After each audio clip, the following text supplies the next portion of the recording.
We have a very special guest today in our studio. He's an innovator, entrepreneur, and now he's running for U.S. Senate from Massachusetts. Shiva Ayyadurai. That's it. Thank you. Okay. Nice to be here, Ben. Right? Yeah, you said it great. Okay, good. I'm glad. So we're going to talk to him today about his a little bit about his background, why he's running for election against Elizabeth Warren in very staunchly Democratic state, and also he was a bit in the news recently because he spoke at the so-called free speech rally in Boston. So Shiva, welcome to our studio. Welcome. Nice to be here. And thank you very much for coming to our studio. And I know we wrote about you many years ago in Indian News when you were just only an entrepreneur. Yeah, I think with Echo Mail. Yes, one of my companies, Echo Mail, yes. And we have been following you since then. And of course, you've made a lot of strides since then. So my first question to you is, you are running for against Elizabeth Warren, who is a very strong candidate here, especially from Massachusetts. Why you are running, what is your message? And then we can start from there. Sure. First of all, I'm running because I think only a real Indian can defeat the fake Indian. And I'll come to what I mean by that. It's a very interesting slogan, and it's hitting among a lot of people. When I say that, what I mean is, Elizabeth Warren and her party in many ways has captured a lot of the minds of minorities, poor people, and blacks, primarily because they're represented as people who fight for poor people.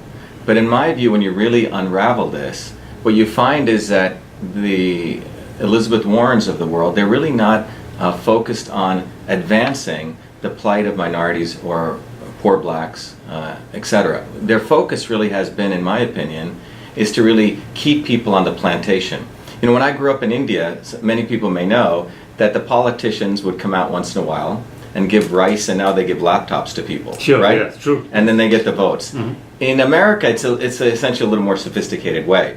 The politicians talk a good game, that they want to fight for people, but when you really unravel their politics, you find out it's very, very different. So I'm running because I believe what's happened in this country, as in other countries, is that we don't have the inventors, the entrepreneurs, the creators in politics. You have the lawyers and the lobbyists and the career politicians. And I think it's a point in human history now, people really want people who are creators. The Indian community has created a lot for America, a lot of innovators, but Indians are really dissuaded from participating in politics. The founders of America were architects, blacksmiths, immigrants, much like Indians. And I think it's very, very important that we participate and bring a lot more fairness and truth to what's going on in politics. So what is the region you think has been a main region that Indian Americans have stayed away from the Republican Party? I think it's a great question. It's all branding, right? It goes back in many ways, I believe, to Kennedy. When my parents first came here, you have to understand Kennedy, after Sputnik went up, really was the first person to open up the immigrant floodgates, merit-based. Everyone's attacking Trump now on merit-based immigration, but Kennedy actually really fostered this merit-based immigration model. So a lot of Indians, my parents came in here, my mother was a master's in mathematics, my dad was a chemical engineer. So they let in a lot of Indians, the educated Indians came in through that time, and I think they had a affection for the Democrats. Because with Kennedy was in many ways in Indian huts and villages, you may remember, people had pictures of Kennedy up. Sure. So the branding of the Democrats got out to the forefront of the Indian community, I think a little bit ahead of time.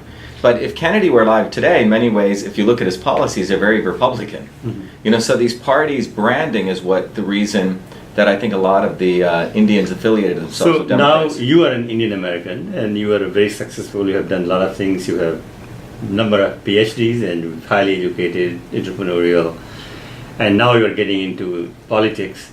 So as an Indian American, what you are going to do to get this very fast growing Indian American population to get involved in the politics, especially in the Republican platform? Yeah, I mean, first of all, I was naturalized as a citizen in '83. Just for the record, I never voted. Mm-hmm. at all for either party, because frankly I thought both parties were very, very similar. They weren't really serving the people. But I've been very politically involved. If you look at my history as a 17-year-old kid at MIT, I was an activist. I made sure more poor minorities, poor whites and blacks came to MIT. There's a picture of me burning the South African flag. As many people know, Gandhi fought against apartheid in South Africa. As late as the 80s. Institutions like MIT and Harvard were investing in racist South Africa. I burned the South African flag on the steps of MIT after I led a huge protest. I chased the KKK out of Massachusetts, with other protesters. So I've been a fighter. I was the one during my PhD graduation who took out a sign which said U.S. out of Iraq, because I didn't believe we were fighting a good war and we were sending soldiers to die for more reason. The reason I'm making that point is I've always been politically active, but I've not participated in institutional politics because I never liked either party. So having said that, it was only when Trump ran the past years when I got involved, because I really liked him. He didn't really look like a typical Democrat who was in many ways trying to take advantage of the minorities and poor people, talking a good game like Elizabeth Warren and others. He wasn't your typical Republican who ignored minorities. He was really much more a maverick. He was exposing the media. He was talking about how the establishment parties weren't serving people, how it was a rigged system. So that's when I decided to vote for him. And then after I got invited to his inauguration is when I decided to become a Republican and to run on the Republican Party against Warren. So in many ways, I'm a little bit of an anomaly. It's not I'm your typical Republican. I really came in because I liked President Trump. So now talking about anomaly, and you also mentioned earlier your fight against KKK and all. Recently you were in a controversial news regarding this free speech rally in Boston. And a lot of people said that you should not be speaking there. What made you go there, and what is your take on that free speech rally? Yeah, I think it's a good question, Upendra. What's happened in modern society now is that we live at a time where we have all this great media, social media, things get out very quickly. At the same time, we actually have a consolidation of media, meaning that false news can spread so fast right now because people do very little investigative research anymore, like they used to do probably in the 70s. Sure. So news can spread very fast, false as well as truthful news, and it's becoming more and more important for people to really start looking at what's being said. So in this example, as I've seen in many examples, is that almost a month and a half ago I was invited to speak. I get invited all the time. And this rally, it's not a purported free speech rally, it is a free speech rally. It was organized by 15, 16-year-old high school students and some college students. And they came together, if you read their May manifesto, which was they felt there should be more spectrum of discussion across all political views, and they felt it was being more and more constricted. So I decided to participate, forgot about it. After Charlottesville, immediately after that, people started calling this a white supremacist rally, a white nationalist rally, a Nazi rally. So who started that rumor? How that is started? Well, I think what happened was because of free speech, people were willing to invite people of all different spectrums. I mean, people would potentially call me a radical. We had Green Party people, and there was a guy called Joe Biggs who was on the stage with me. He was an InfoWars guy. He's married to a Guyanese woman, but he believes in free speech. And he also believes in what we call civic nationalism, like America First type stuff, which has anything to do with Nazism.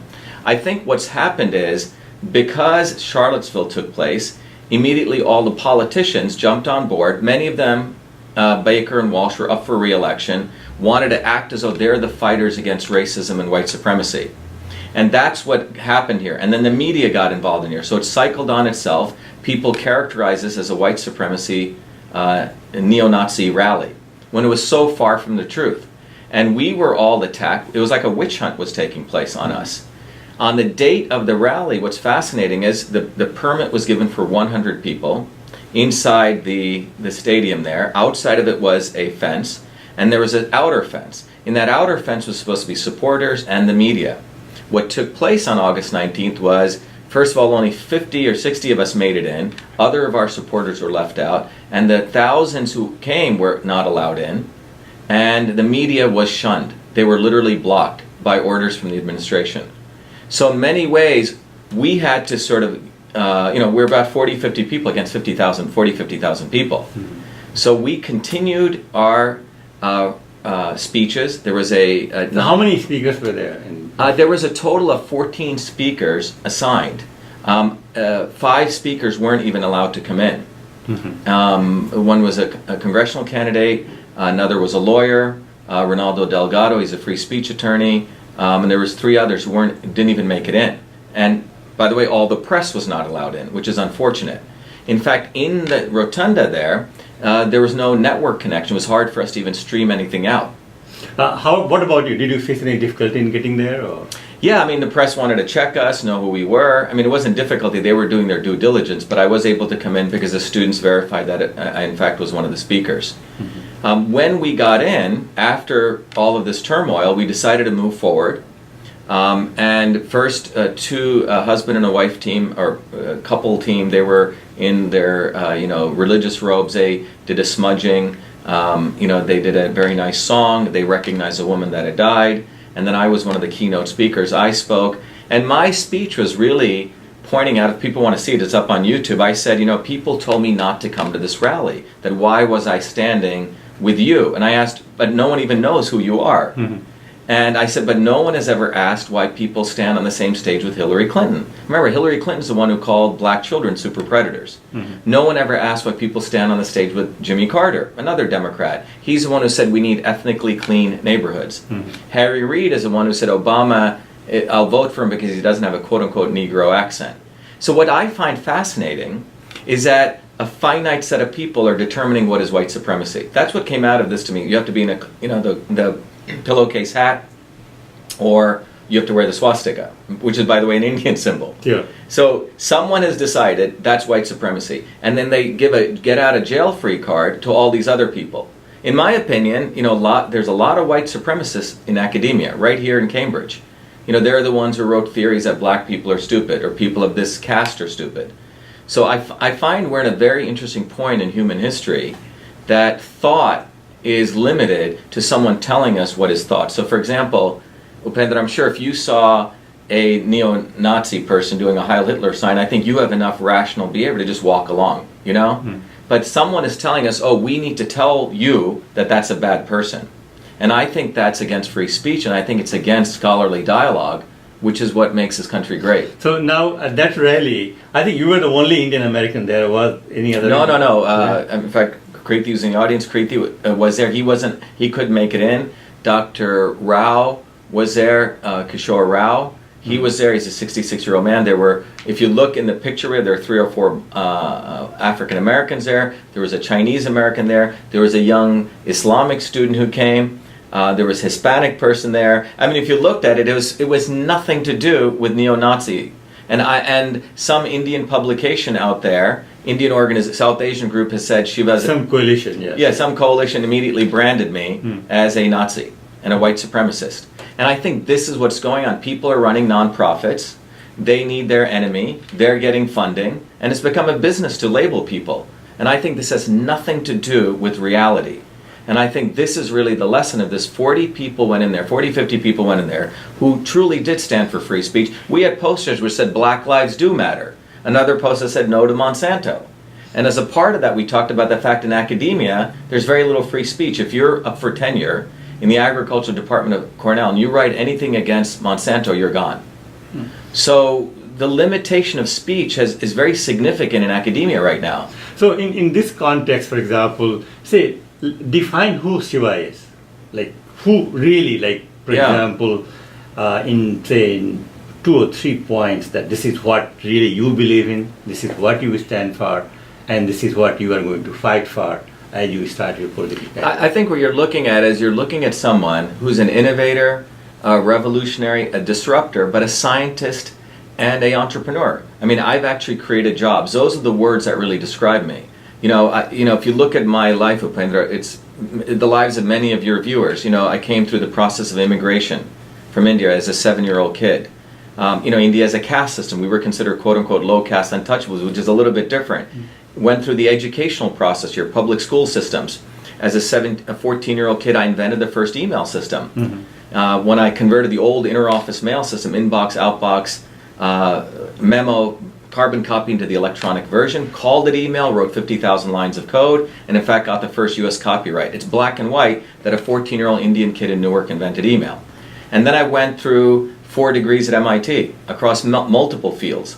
And then I started 7 companies. So you're looking at a person who's gone through immigration, the process of education, public school systems at one of the best universities in the world, and an innovator. That's the journey of many Indian Americans who are watching this right now. For that matter, the journey of many Americans. So I think the opportunity for Indian Americans is to expand who we are right now, is to stop looking at ourselves narrowly of just as a software engineer, as a good CEO, to expand it to the opportunities we can play in America. And I hope to inspire people to not bucket ourselves. And I think that's what it is. I'm someone who lives out of the box, to put it simply. How you defined white supremacy? You know, for me, white supremacy is not just the people wearing the KKK hats or the outfits or the swastika. It's much broader. It's this recognition of certain people, or this misinformation that one race is better or smarter than another race. And this is not, you know, I look at the people in the swastikas or the Heil Hitler signs, I see them as very ignorant people. But the really more insidious people are people in academia who for many years, going back thousands of years sometimes, have written all sorts of false narratives, who's stupid, who isn't. And I put people in that, including statements that Hillary Clinton has made, that, you know, black children are super predators. People in academia who said, you know, who used to judge African Americans by their skull size, you know, whether they're smart or not. People you said these castes are stupid and who isn't. So there's a whole array of white supremacy, and what's unfortunate is a lot of that comes from people who wear a different kind of hood. You know, when you get your academic PhD, they give you another hood, okay? So the academic narratives that are put forward, I find a lot of white supremacists in academia who are writing false narratives, and they get away with it because no one checks them. And so I think we need to more broadly define what is white supremacy, and everyone needs to be honest about this, because right now we've narrowed it to these people. I think we need to talk about, why do people not consider Hillary Clinton a white supremacist? You know, she made a very nasty joke about Mahatma Gandhi. You've seen it on YouTube, right? She said, no, I have not seen it. Well, you should see it, and this is not that long ago. So these people get away with their white supremacy. The army of the Democrats for years was the KKK. You know, Dinesh D'Souza has done a great book on this. It's called The Big Lie. People should read it. And you'll really see the origin of white supremacy actually goes back to the Democratic Party. So I think to the Indians listening there, it's an opportunity for you not to be so narrow-minded. Trump, white supremacist. Democrats, great people. I think we need to be much more open to discuss this. And we're in fact going to be doing an educational forum on this, where we invite everyone. We want to have a real discussion to really figure out what is white supremacy, and an open discussion on this. And off the camera, you were talking about that what really attracted you to Trump, and you earlier a little bit mentioned. What are the other things you like about Donald Trump? Well, so the thing I like about Trump, I think in many ways, he represents someone who's a everyday person in many ways. You know, here's a person who actually has to build stuff. Anyone, and you know, a lot of Indians are into software engineering. Building a piece of software is not that different than building a building. Meaning you have to work in chaos, you have to put stuff together, you have delivery dates, you have to work with many people. Construction is like that. So Donald Trump, I think he thrives in chaos. Indians thrive in chaos. You know, look at when you go to Bombay, any of the cities. So we know how to live in a resourceful way. So there's a lot of things I like about him. He's a maverick. You know, he's not interested in saying things because they're politically correct or what you need to say. He looks at a situation and he addresses that situation for what it is, and he moves on. He's not so well planned in terms of trying to please everyone, and I think that's also important that I like about him. More importantly, here's a guy who actually has created jobs. He's had good businesses, he's had failed business. He's gone through the journey as an innovator himself. So there's many things like that attract me about him. You know, the other thing is he's reached out to both sides. You know, people try to call him a racist and white supremacist. There's great, you know, YouTube videos with him with black leaders. He's reached out to Indian leaders. You know, Modi and him are working very closely together. Even with the situation in Afghanistan, I think he's the first U.S. president to say perhaps India should work together to resolve the Pakistan issue, which has never occurred before. Sure. So I find him a great guy. I think he's different than a typical Republican or a typical Democrat. He really wants to solve problems. And I think he's committed to doing that. His daughter is going to India at the GES summit. Yeah, sure. So these are all very, very good things for the Indian community. So I think he really represents someone who gives us a different opportunity to blend East and West. Now, as we come to end towards in this interview, the one question I have for you is, what are some of the ideals and values you follow in your life, irrespective of politics and economics? Yeah, it's a great question. So I think a lot of my values come from my Hindu heritage. You know, in the Hindu heritage, there's a deep belief that God is within you, that we are supposed to be the light. In fact, at this rally, we ended with love, love, love, be the light. And that comes from my tradition. I've been meditating since I was 7 years old. I was initiated as a kid by my grandparents. So the biggest values that I believe in is that there's a deep light within us that connects us to our Creator. And that is what the American founders also believed, that there is a Creator and we're supposed to use our mind, body, and spirit to connect with that. So I'm a big, big proponent of the tradition Buddha talked about, you know, ignorance is the cause of all suffering, that it is through education and through illumination that we grow ourselves. So when you look at what occurred with this free speech rally, it's an amazing opportunity to people to realize how we can live in Maya, in illusion, as we talk about in our Hindu system, right? That in this Kali Yuga, as people talk about, you have amazing illusory things take place and there's a truth. The truth is that 40 brave Americans went in there to defend free speech. They weren't neo-Nazis, they weren't white supremacists. And I think it's a great opportunity for people to recognize that they have to listen to their own selves.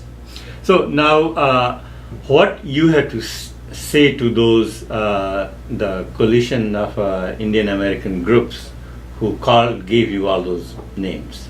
I think, so to the coalition of Indian American groups who call me a Nazi, who call me a white supremacist, wrote some beautiful, eloquent stuff, the message I have is you are absolutely wrong, and you need to start thinking for yourselves instead of cutting and pasting ideas that are given to you. Because for far too long, Indian Americans, or particularly certain groups within the Indian American, think that they have to follow certain narratives, that they shouldn't use their own brains. And what you saw was people just cutting and pasting, oh, we are Indian Americans, we are minorities, this guy's on the stage with other white people, which we heard from over here, therefore he must be a Nazi. A brown-skinned Indian guy is not a Nazi or white supremacist. Sure. And so that's the level of irrational behavior that we see. And more importantly, I think Indian Americans, because there's a longer discussion here, need to learn that we need to go within ourselves and really think about things and not follow, like lemmings, certain views, be it wanting to vote for Elizabeth Warren because she's a Democrat, or being against Trump because you heard him say something. Really start using your mind, your body, and your spirit, which is part of our tradition. Okay. Now, before we end our interview, how you are going to fight against Warren? Well, the reason we're going to defeat her is one singular reason. You know, I keep saying this, a real Indian can defeat the fake Indian. In Massachusetts and in this country right now, people are tired of fake people. So when you look at Massachusetts, we have a great opportunity here. The western part of Massachusetts is where you have Kripalu, yoga people want to eat well, organic food, etc. My message to those people is I'm the only one who has used my science. I said I invented this email system, but I also created a new company called Cytosolve. This technology helps us model the cell on the computer. We in fact discovered a drug for pancreatic cancer in 11 months, got it allowed. That same technology we have used to show that genetically engineered foods cause great harm to the human body and are not the same as organic foods. So Elizabeth Warren, by the way, voted for the Monsanto Protection Act. This is a very non-quote-unquote liberal thing to do. So our message to a lot of the people who care about yoga, health, is that I'm the guy who really cares about preventative health. Elizabeth Warren has supported Obamacare, which is big insurance, big pharma, big hospitals. To the middle part of Massachusetts, I've been an educator all my life. In Massachusetts, for every 17 skilled job openings, only one person can take on that job. In spite of all the mecca of education we have, we haven't created skilled people. So I want to unleash VOTEC schools, unleash community colleges and really eliminate, in fact, student loans. I don't think we need them. And to the eastern part of Massachusetts, where you have a lot of great innovators, software engineers, biotech people. I'm a biotech. I'm running a multi-billion-dollar biotech company right now. I've been a software engineer. I've been an entrepreneur. I can represent you. Elizabeth Warren has not started one company. She doesn't know anything about biotech or information technology. So that's the way I see it. So our message is real jobs, real health, real education, clean food, clean air, clean government. That's what we stand for. And this is really my last question. Yeah. Elaborate a little bit about the fake Indian, the real Indian. Yeah, so look, Elizabeth Warren, this is not just a joke. Here's a woman who wanted to get a job at Harvard. Problem, she's not qualified. So what does she do? She says that she's an Indian, a Native American Indian. It turns out, another problem, she's not a Native American Indian. So that's lying, and she cut in front of line, of another qualified minority, yet she claims she wants to support minorities. This is the hypocrisy of Elizabeth Warren. The other part of it is that, you and I came here as legal immigrants, right? We believe in legal immigration. And she wants illegal immigrants to cut in front of line. Of course we want to support immigration, but what they've manipulated this is to say, oh, if you don't support illegal immigration, you're anti-people. So Elizabeth Warren cuts in front of line. She wants others to cut in front of line. So anyway, I sent Elizabeth Warren a DNA test kit for her birthday. Okay, when was that? That was June 22nd. Okay. It was her birthday. She returned it. I took the DNA test kit. It turns out, Upendra, not only am I a South Asian Indian, but I in fact have American Indian blood in me. Oh, really? 0.1%. So I'm an Indian, okay. And she's not an Indian. But the more important point is you're looking at someone who lied to get in, yet she represents herself as a fighter. She's not only a fake Indian, but she's also a fake fighter. Remember, she's the one who said she's for Dodd-Frank, this bill, which was supposed to fight big banks. It actually destroyed 1,200 small banks. Obamacare has increased big hospitals. Nearly 200,000 doctors have gone out of business. So you have to really look at what we are now, where people say one thing and do another. They say that this is a fake speech rally, that neo-Nazis were there. I was there. It was a real free speech rally. So if Indian News organizes a forum for debate about real Indian and fake Indian, you will join that forum? Definitely. In fact, I want to say, look, Senator Warren, if you're listening to this, I would love you to have the real Indian, fake Indian debate. I challenge you at any time. I know you're a good debater, but I can defeat you, and it's time that you showed who you really are to the Indian community who's been giving you your votes and you've been taking them for granted. It's time that the real Indian and the fake Indian get on the same stage. On this note, we are going to definitely invite her. Definitely. And if she accepts our invitation, you will invite you as well. Definitely. And we will have a fun forum. Yeah, let's call it the real Indian debate. Absolutely. Okay. Thank you very much, Shiva. Thank you very much. Excellent.